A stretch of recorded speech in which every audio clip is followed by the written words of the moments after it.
بسم اللہ الرحمن الرحیم۔ شروع اللہ کے نام سے جو سب پر مہربان ہے، بہت مہربان ہے۔ والنازعات غرقا، قسم ہے ان فرشتوں کی جو کافروں کی روح سختی سے کھینچتے ہیں۔ والناشطات نشطا، اور جو مومنوں کی روح کی گرہ نرمی سے کھول دیتے ہیں۔ والسابحات سبحا، پھر فضا میں تیرتے ہوئے جاتے ہیں۔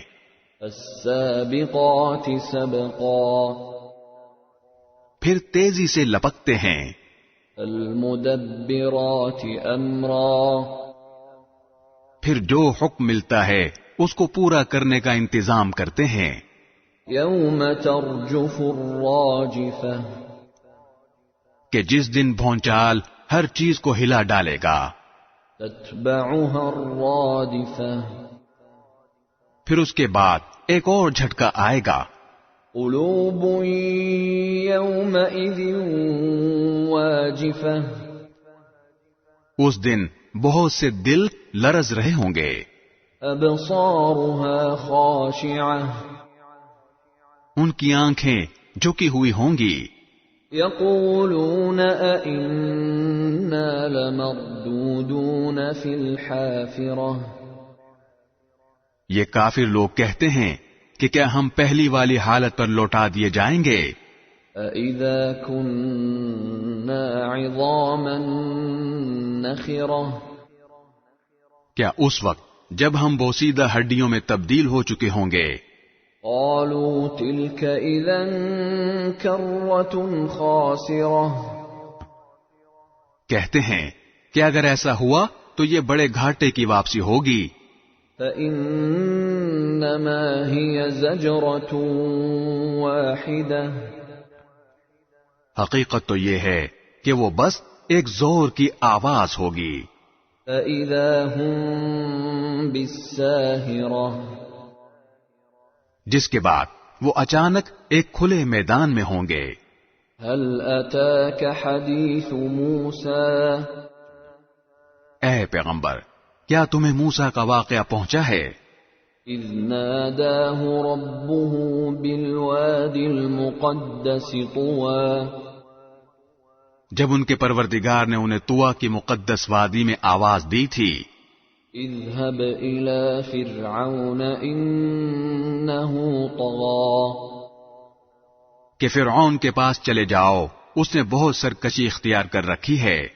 فقل هل لك إلى أن تزكى، اور اس سے کہو کہ کیا تمہیں یہ خواہش ہے کہ تم سنور جاؤ، وأهديك إلى ربك فتخشى، اور یہ کہ میں تمہیں تمہارے پروردگار کا راستہ دکھاؤں تو تمہارے دل میں خوف پیدا ہو جائے۔ فأراه الآية الكبرى، چنانچہ موسیٰ نے اس کو بڑی زبردست نشانی دکھائی۔ فكذب وعصى، پھر بھی اس نے انہیں جھٹلایا اور کہنا نہیں مانا۔ ثم أدبر يسعى، پھر دوڑ دھوپ کرنے کے لیے پلٹا۔ فحشر فنادى، پھر سب کو اکٹھا کیا اور آواز لگائی۔ فقال أنا ربكم الأعلى، اور کہا کہ میں تمہارا اعلیٰ درجے کا پروردگار ہوں۔ فأخذه الله نكال الآخرة والأولى، نتیجہ یہ ہوا کہ اللہ نے اسے آخرت اور دنیا کے عذاب میں پکڑ لیا۔